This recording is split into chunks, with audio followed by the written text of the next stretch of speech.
नमस्कार, आप देख रहे हैं हॉर्नबिल टीवी। हमारे छत्तीसगढ़ बुलेटिन में मैं उत्पल आपका स्वागत करता हूं। मुख्य समाचारों के बाद अब खबरें विस्तार से। महासमुंद जिले के बागबहरा में उत्तर प्रदेश के पूर्व मुख्यमंत्री और समाजवादी पार्टी के राष्ट्रीय अध्यक्ष अखिलेश यादव का भव्य स्वागत किया गया। उड़ीसा के नुआपाड़ा विधानसभा उपचुनाव में पार्टी उम्मीदवार के समर्थन में जाते समय वे संक्षिप्त रूप से बागबहरा पहुंचे, जहां खल्लारी विधायक द्वारकाधीश यादव के नेतृत्व में यादव समाज के लोगों ने उन्हें फूल मालाओं से सम्मानित किया। अखिलेश यादव ने संबोधन में कहा कि समाज की एकता और जागरूकता से ही राजनीति बदल सकती है। उन्होंने युवाओं को शिक्षा, रोजगार और समानता के लिए आगे आने की बात कही व इंडिया गठबंधन की मजबूती पर जोर दिया। अंत में यादव समाज ने उन्हें गजमाला पहनाकर सम्मानित किया। सम्मान किया है, उसके लिए जहां मैं आभारी हूं, वहीं आदरणीय विधायक जी द्वारकाधीश यादव जी का मैं बहुत बहुत धन्यवाद और आभार व्यक्त करना चाहता हूं। और अपने समाज के लोग जो स्वागत कर रहे हैं, हमें उम्मीद है कि समाज के लोग एकजुट रह करके अपने बच्चों को जहां पढ़ाएंगे, वहीं समाज को सही रास्ते पे ले जाने का काम हमेशा करते रहेंगे। विधायक जी का मैं विशेष धन्यवाद इसलिए दूंगा, यहाँ तो हमारे परिचय का कोई है भी नहीं, हमारे परिचय का कोई नहीं है। पहचानते जरूर आप लोग होंगे, लेकिन हमारे परिचय का कोई नहीं है। जो परिचय दिलाने का काम किया, मैं विधायक जी का बहुत बहुत आभारी हूँ। न केवल मैं आभारी हूँ, बल्कि हमारे जिंदाबाद। अब ये बात तो हो गई, इनका, हमारा, आपका, हमारा सबका परिचय हो गया है। इनका भाई लखनऊ में रहेगा अब हम, और हमारा भाई यहाँ पर मौजूद है। हमारा परिचय की जरूरत नहीं है, इसलिए मैं उनका विशेष धन्यवाद देता हूँ। हालांकि एक राजनीतिक कार्यक्रम में मुझे आना पड़ा। अभी तक तो हम लोग बिहार में कार्यक्रम कर रहे थे। बिहार में भी तेजस्वी जी के लिए जनता समर्थन दे रही है। महागठबंधन हम सब लोग साथ हैं, कांग्रेस पार्टी भी, समाजवादी पार्टी भी और अन्य दल सभी साथ मिलकर के तेजस्वी जी को मदद कर रहे हैं। यहाँ पहली बार हम लोग आपके पड़ोस में समाजवादी पार्टी का बीज बोने आए हैं, यहाँ नहीं बगल में। इसलिए मुझे विशेष धन्यवाद दूंगा आप सबको, विशेषकर अपनी माताओं बहनों का, कि जिन्होंने यहाँ आकर के जो सम्मान दिया। ये सम्मान और ये खुशी और स्वागत हम कभी नहीं भूलेंगे कि इतनी दूर आकर के भी घर की तरह आप लोगों ने सम्मान दिया। बहुत बहुत आभार प्रकट करता हूँ। ये सही बात है, बहुत देर से हम भी आना चाहते थे जल्दी, लेकिन हमें भी समय लगा। समय किसी के हाथ में नहीं है, जब हम और आप मिले वही अच्छा समय है। बहुत बहुत धन्यवाद। समाज के सभी पदाधिकारियों को और सभी स्वजाति भाइयों बहनों को बहुत बहुत धन्यवाद देता हूँ। हमारा भारतवर्ष के शिरोमणि, हमारे समाज के गौरव, उत्तर प्रदेश के पूर्व मुख्यमंत्री आदरणीय अखिलेश यादव जी का आगमन हुआ, जिसको हमारे समाज प्रमुख स्वजातियों ने काफ़ी जोश खरोश के साथ, आत्मिकता के साथ स्वागत किए। इस अवसर पर आए सभी यादव समाज के भाइयों बहनों को मैं धन्यवाद देता हूँ। और माननीय अखिलेश यादव जी हमारे बीच में आकर के हमारे समाज की प्रगति के लिए जो शिक्षा के संदेश दिए, उनको भी मैं खल्लारी विधानसभा की ओर से, समाज की ओर से धन्यवाद ज्ञापित करता हूँ। बस्तर पुलिस ने लगातार हो रही चोरी की वारदातों का खुलासा करते हुए 2 बांग्लादेशी आरोपियों को गिरफ्तार किया है। पुलिस अधीक्षक सलभ कुमार सिन्हा ने प्रेस वार्ता में बताया कि शिकायत मिलने पर अपराध दर्ज कर जांच शुरू की गई। साइबर डीएसपी गीतिका साहू के निर्देशन में सीसीटीवी फुटेज और तकनीकी इनपुट के आधार पर जांच तेज हुई। आरोपी चोरी के बाद घरों से डीवीआर निकालकर तालाब में फेंक देते थे। मुखबिर की सूचना पर आबुल शेख उर्फ समीर को पकड़ा गया, जिसकी निशानदेही पर उड़ीसा से सोने चांदी के जेवर और नकदी समेत लगभग 20 लाख का सामान बरामद किया गया। कि ये लोग जो है उड़ीसा साइड में कहीं पे रहते हैं और इधर आना जाना करते हैं, और जब इधर आते हैं तो इस तरह की घटना को अंजाम देते हैं। आखिरी जो चोरी बस्तर में हुई थी, आप लोगों को ध्यान होगा, अभी से लगभग 15 दिन पहले की बात है। तो उसके बाद से फिर थोड़ा क्लू हम लोगों ने और डेवलप किया, अपने मुखबिरों को एक्टिव किया, और फाइनली फिर हम लोगों ने इनको लोकेट किया उड़ीसा में। बगल में जो नेबरिंग डिस्ट्रिक्ट है कोटपाड़, वहाँ के गाँव में ये लोग किराए पर रहते थे। इनकी पतासाजी करके हम लोगों ने उड़ीसा पुलिस से संपर्क किया, उन्होंने हमारा सहयोग किया, और उड़ीसा पुलिस के सहयोग से हम लोगों ने इनको कौन से गांव से गिरफ्तार किया? सासाहांडी नामक गांव से हमने इनको अरेस्ट किया है। ये 2 लोग हैं, इसमें से एक का नाम है आबुर शेख और दूसरे का नाम है बबलू चंद्र दास। इसमें जो सबसे महत्वपूर्ण बात यह है कि दोनों ही बांग्लादेशी नागरिक हैं। ये दोनों ही बांग्लादेश के रहने वाले हैं और इलीगल तरीके से इस इलाके में आकर के ये लोग इस तरह की घटना को अंजाम देते हैं। पहले भी इसमें से जो शेख आबुर है वो पहले भी कांकेर में चोरी के आरोप में जेल जा चुका है। वहां से जमानत पे छूटने के बाद फिर से इसने ये वाला काम चालू कर दिया और अलग अलग हम लोगों ने जो इनसे पूछताछ की है लगभग 8 घटनाओं 6 घटनाओं में शामिल होना इन्होंने कबूल किया है। उन घटनाओं में जो भी चोरी के समय जो भी सामान वगैरह यूज हुआ था वो हमको रिकवर हो गया है उनसे, और जो बाइक जिसमें ये ट्रैवल करके रेकी करके चोरी करते थे वो बाइक भी हमने रिकवर की है। साथ साथ जो चोरियों में जो मशरूका गया था, जो सामान गया था जिसमें सोने चांदी के जेवर हैं और कैश है, वो भी आपके सामने डिस्प्ले पे लगे हैं। कुल मिलाकर लगभग 20 लाख रुपए का जो मशरूका है वो हमने बरामद किया है। कैश कुछ और इन्होंने लिया था जो इन्होंने बताया है कि खर्च कर दिया है। प्रयास ये है कि जहां जहां इन्होंने खर्च किया वहां पे भी हम पता तलाश करके कुछ और अगर रिकवरी बढ़ा पाएंगे तो ये हमारा प्रयास है। साथ ही साथ इन लोगों ने जो घरों में जहां जहां चोरियां की थी, कुछ घरों में डीवीआर वगैरह भी इन्होंने अपने साथ ले गए थे तो उसको भी हम लोगों ने रिकवर किया है। तो कुल मिलाकर इनसे हम लोगों को इन चोरियों को खुलासा करने में मदद मिली है और इनको जुडिशियल रिमांड पे हम भेजेंगे और आगे की जो कार्रवाई है वो अभी जारी रहेगी हमारी। दुर्ग में आयोजित Chhattisgarh chamber of commerce and industries Durg इकाई के शपथ ग्रहण समारोह में विधानसभा अध्यक्ष और पूर्व मुख्यमंत्री डॉक्टर रमन सिंह शामिल हुए। कार्यक्रम की अध्यक्षता स्कूल शिक्षा मंत्री गजेंद्र यादव ने की। डॉक्टर रमन सिंह ने नवनियुक्त अध्यक्ष अनूप गटागट और पदाधिकारियों को शपथ दिलाई। उन्होंने कहा कि चेंबर सरकार और व्यापारियों के बीच मजबूत सेतु का काम करता है। राज्य गठन के समय बजट 8 से 9 हजार करोड़ का था जो आज 1,60,000 करोड़ तक पहुंच चुका है। यह प्रगति का संकेत है।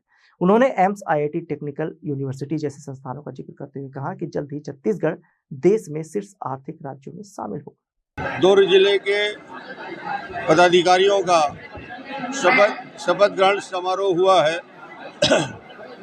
और प्रदेश के अध्यक्ष सतीश जी थुरानी के साथ प्रदेश के सभी पदाधिकारी और यहाँ के जिला अध्यक्ष और पूरी टीम ने शपथ ग्रहण के समारोह में हिस्सा लिया। उत्साह भी है और व्यापारियों के बीच आने वाले समय में सरकार की नीतियों का लाभ लेके ज़्यादा से ज़्यादा विस्तार कैसे हो, ज़्यादा से ज़्यादा सदस्य कैसे बने, और जिस प्रकार वो चाहे कोरोना के समय हो चाहे अन्य काम हो, गरीबों की मदद के लिए, मरीजों की मदद के लिए चेंबर ऑफ कॉमर्स ने काम किया, उसको आगे बढ़ाएं।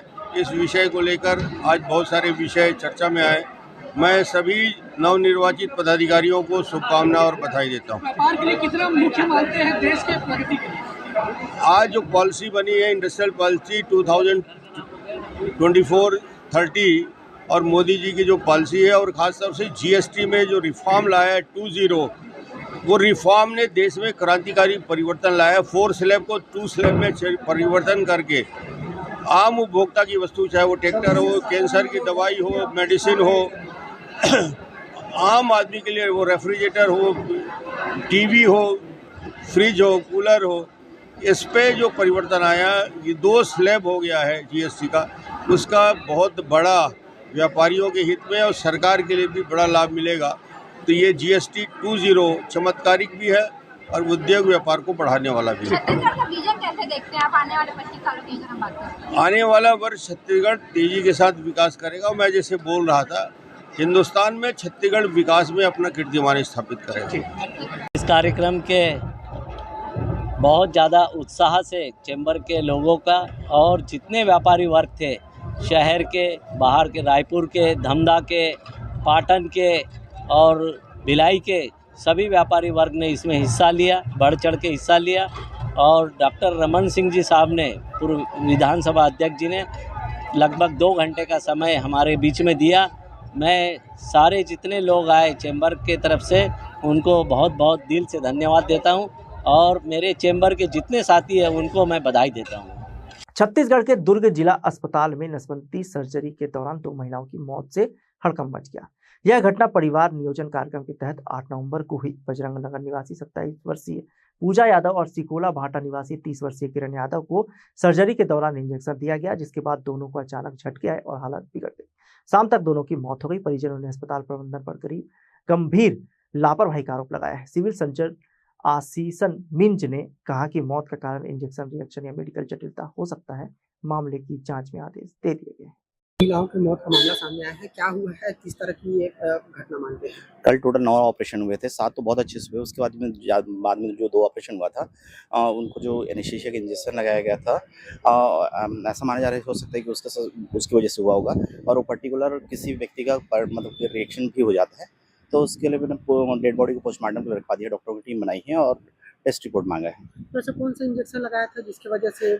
जो ऑपरेशन के दौरान लगता है सबको वही इंजेक्शन लगा हुआ था। उसका इंजेक्शन का नाम है एम्बुपिवेकेन। तो फिर इसमें आगे की क्या कुछ जांच किया जाएगा, क्या कुछ होना है? अभी देख रहे हैं, उसका टेस्ट रिपोर्ट मंगाया गया है और कंडीशन क्या है कि जैसे रिएक्शन होता है तो पर्टिकुलर किसी व्यक्ति को जैसे सेम इंजेक्शन अगर किसी व्यक्ति को लग रहा है, मतलब अगर 10 को लगा तो एक रिएक्शन हो ही जाता है। मौत ऑपरेशन के बाद हुआ कि पहले ही? ऑपरेशन के बाद भी हुआ। उसको कब ले गए थे, कहाँ हुआ, क्या हुआ, पूरा विस्तार? कल की बात है ये। पूजा यादव उनका नाम है, मैं उनका हस्बैंड विकास यादव। कल दरमियान ऑपरेशन के दौरान हमको बुलाया था 8 बजे। किस चीज़ का ऑपरेशन होना था? नसबंदी का। हाँ, नॉर्मल ऑपरेशन होता है वो तो उस दरमियान हम गए 7:30 बजे। हमको बुलाया, फिर बोलते हैं कि अभी 9 बजे तक आएंगे, ऐसे करके 9 बजे तक बोले। फिर 9 बजे आए, नीचे वाले बोले कि ऊपर जाओ 4 नंबर में, आपको वहाँ तैयार करेंगे, जो भी कानून का निकालेंगे। 4 नंबर से हम 3 नंबर में, 4 नंबर वाले बोले कि 3 नंबर में जाओ। 3 नंबर में गए, 3 नंबर वाले बोलते कि यहाँ ऐसा कुछ नहीं होगा, आपको वहीं नीचे जाना पड़ेगा। नीचे गए, उसके बाद थोड़ा देर हमको बैठाया, फिर फाइल वाल लेके अंदर ले गए। उस दरमियान हम वहीं खड़े थे, फिर बोले चूड़ी उतार के हमको दिए। अब उसके बाद अंदर ले गए, बाहर बैठो करके। तो उसके बाद हमको कुछ पता नहीं, जानकारी नहीं। 9:30 बजे से ले गए, खाली पेट ऐसे सुबह बुलाते हैं, ऐसे 2-3 दिन से लगातार चल ही रहा था। फिर बुलाते थे, फिर भेज देते थे, ऐसा चल ही रहा था 2-3 दिन से। उसके बाद हमको 2:30 बजे बुलाया पूजा के साथ को। हाँ हम लोग ऐसे करके, तो उस दरमियान बोलते हैं हमको कि कम्बल दिए। तो बोले उनको झटका आने लगा, बोला तो ऐसे कैसे झटका आने लगा, ऐसे करके बोले। फिर उस दरमियान बोलते हैं कि इसको सीजर रूम में डालना पड़ेगा, ऐसा करके। यहाँ तक फिर सीजर रूम ले गए, जैसा भी है वहाँ तक ले गए। पहले तो बोले मैडम कि ले गए करके, फिर हम लोग गए, देखे कि वहाँ से गए नहीं थे। फिर मैडम बोले मैडम वहाँ तो पहुँचे नहीं, ऐसे करके। फिर कोई मम्मी लोग फ़ोन किए मेरे को, वहाँ में पहुँचा सीजर रूम, तो क्या अभी निकाल रहे हैं यहाँ से करके। वहाँ जाने के बाद गए, जैसा भी फिर बाहर बैठो, बोला बाहर बैठे। आधे घंटे बाद वहाँ पर बुलाया सर जी, जैसा भी। उसके बाद बोलते हैं ऐसा कुछ था क्या पहले झटकट का कुछ, मतलब इस दरमियान तो आज तक कभी नहीं हुआ झटकट, ऐसा कुछ था ही नहीं, ऐसा करके। तो ठीक है, अभी नॉर्मल है, जैसा भी कम हो रहा है, अब बैठो बाहर। बोले बाहर बैठे, आधा घंटा 1 घंटा ऐसे करते करते फिर पूछते थे ठीक है बोले। उसके बाद फिर 1 घंटे बाद बोलते हैं पूजा नहीं रह गई, ऐसा करके। कितने बजे बताया कि मौत हो गई? ये 4 बजे की बात है शाम को। ऑपरेशन हो चुका था? ऑपरेशन होने के बाद, सीजर रूम में ले जाने के बाद। क्या बताया, क्यों मौत हुआ, क्या वजह बताया आपको? बस वही बताया कि झटका आने से हुआ ऐसे। कितने साल की थी वो? 28 साल। कितने बच्चे हैं? 2 बच्चे हैं। 2 बच्चे छोटे बच्चे हैं, 2.5 साल के, एक 4 साल के। 4 साल की लड़की है, 4 साल की लड़की है, 2.5 साल का लड़का है। दुर्ग में अपराध का ग्राफ लगातार बढ़ता जा रहा है। पिछले 9 दिनों में 5 हत्याओं के बाद मंगलवार को फिर एक युवक की निर्मम हत्या से शहर में दहशत फैल गई। गली नंबर 3 में कुछ युवकों ने योगेश नामक युवक पर धारदार हथियार से हमला किया। गंभीर रूप से घायल योगेश को लोगों ने जिला अस्पताल पहुंचाया, जहां डॉक्टर ने उसे मृत घोषित कर दिया। घटना के बाद बड़ी संख्या में स्थानीय लोग और परिजन अस्पताल पहुंचे। मोहन नगर पुलिस ने जांच शुरू कर दी है और सीसीटीवी फुटेज के आधार पर आरोपी की तलाश जारी है। प्रारंभिक जांच में पुरानी रंजिश का आशंका जताई गई है। अगली खबर। मोहन नगर थाना क्षेत्र के शंकर नगर में एक युवक की यहाँ पर धारदार हथियार से उसको घायल किया गया था, हॉस्पिटलाइज कराया गया था। वहाँ डॉक्टर ने मृत घोषित किया है। अभी कारणों का खुलासा नहीं हो सका है और हमारी प्रारंभिक विवेचना कर रहे हैं। इसमें 2-3 नाम आए हैं जिसकी पतासाजी की जा रही है। अंबिकापुर जिला सत्र न्यायालय के अधिवक्ताओं ने चठीरमा में प्रस्तावित कोर्ट भवन निर्माण का विरोध करते हुए कलमबद्ध हड़ताल शुरू कर दी है। हड़ताल के चलते न्यायालय का कार्य पूरी तरह ठप रहा। अधिवक्ताओं का कहना है कि मौजूदा स्थान पर ही नए कोर्ट भवन का निर्माण होना चाहिए, क्योंकि चठीरमा में स्थानांतरण से पक्षकारों व आम लोगों को न्यायालय पहुंचने में भारी परेशानी होगी। शनिवार को अवकाश के दिन भी अधिवक्ताओं ने न्यायालय परिसर के पास खुली दुकानों को समझाइश देकर बंद कराया। उनका कहना है कि जब तक पूरी तरह सहयोग नहीं मिलेगा तब तक उनकी मांगे पूरी नहीं होगी। जिला एवं सत्र न्यायालय यहीं बनेगा और यहाँ से ले जा करके चठिरवा में स्थापित कर रहे हैं, जबकि यहाँ बराबर रकबा है और अधिक रकबा है। इसको गुलाब कॉलोनी को खाली करवा करके यहीं स्थापित किया जाए और जब तक यहाँ भूमि पूजन नहीं होगा तब तक ये आंदोलन चालू रहेगा। हम लोगों ने ये अधिवक्ता संघ ने ये फैसला लिया है कि जब तक ये हमारी मांगे पूरी नहीं होंगी और यहाँ पर इसी स्थल पे जो भूमि पूजन नहीं किया जाएगा न्यायालय का, तब तक हम अधिवक्ता गण कलम बंद रखेंगे। अधिवक्ता साथियों द्वारा दुकान बंद नहीं करवाया जा रहा है, इनको समझाइश दी जा रही है जो कि न्यायालयीन कार्य के अंतर्गत आता है उसको ना करें। अधिवक्ता संघ के द्वारा यह निर्णय लिया गया कि जो चठिरमा में नया न्यायालयीन भवन का निर्माण किया जा रहा है, जबकि न्यायालयीन भवन का निर्माण है तो यहाँ नक्शा पास हो चुका है, शासन से फंड भी अलॉट हो चुका है और वर्तमान डिस्ट्रिक्ट जज के द्वारा जो अवैधानिक तरीके से प्लाट नंबर और रकबा के साथ जमीन का लिख करके मांग किए गए, उसमें जिला अधिवक्ता संघ के अंतर्गत दुकान आती है। अब इनकी भी हमारे संघ में समर्थन रहा है कि जब तक जिला अधिवक्ता संघ हड़ताल में रहेंगे हम अपनी दुकानें नहीं खोलेंगे। आवाज उनकी दुकानें खुली देखो, चूंकि इनका समर्थन हमारे साथ है इसलिए हमको समझाई दी कि भी आप हमारे साथ समर्थन में है। अब ये जो दुकान है जिला परिसर के जिला न्यायालय के अंतर्गत है, इसलिए दुकान पर हम लोग निवेदन किए कि कोई भी न्यायालयीन कार्य करने से हमारा जो हड़ताल है वो बाधित हो रहा है, इसलिए इनको निवेदन करने पर और जो इसलिए इनको दुकान में जो बंद करने का इनका सहमति, उसके आधार पर इनसे निवेदन करके बोले भैया आपकी खुद सहमति है कि हम दुकान बंद रखेंगे, खुला देखे, तो इनकी सहमति के आधार पर दुकान बंद करने का निवेदन किए, हमारे निवेदन को स्वीकार किए।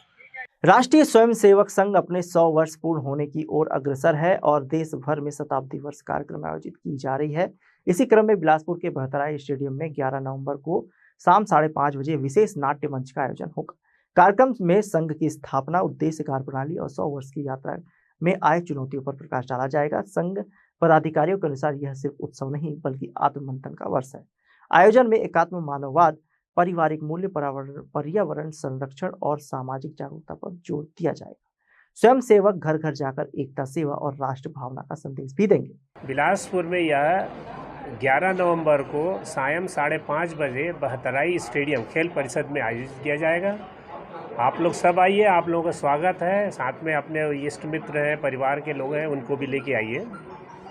इस नाट्य मंच का उद्देश्य है कि राष्ट्रीय स्वयं संघ की स्थापना क्यों की गई, उसका उद्देश्य क्या था, वो क्या काम करता है, उसके पीछे मतलब क्या और यह है नीति क्या था, ये सब इसमें दर्शाया गया है। साथ ही साथ कोई भी संगठन शुरू करते हैं तो उसमें तरह तरह की परेशानियाँ आती हैं, कई तरह के विरोधाभास आते हैं, कुछ ये है कि बोले भाई कठिनाई भी आती है, तो क्या क्या कठिनाई है वो भी देखने को मिलेगा। साथ ही साथ हम लोग ये भी बताना चाह रहे हैं कि जो शताब्दी वर्ष चल रहा है, यानी राष्ट्रीय स्वयंसेवक संघ के 100 साल पूरे होने पे साल भर कुछ न कुछ कार्यक्रम होंगे।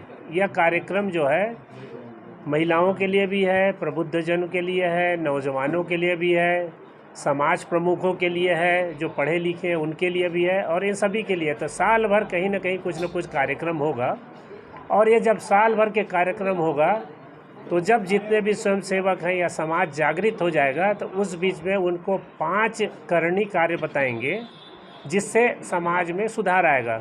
हम लोग जैसे बोलते हैं ना कि भारत जो है विश्व गुरु बनेगा, तो विश्व गुरु बनने के लिए 5 सूत्र दिए गए हैं।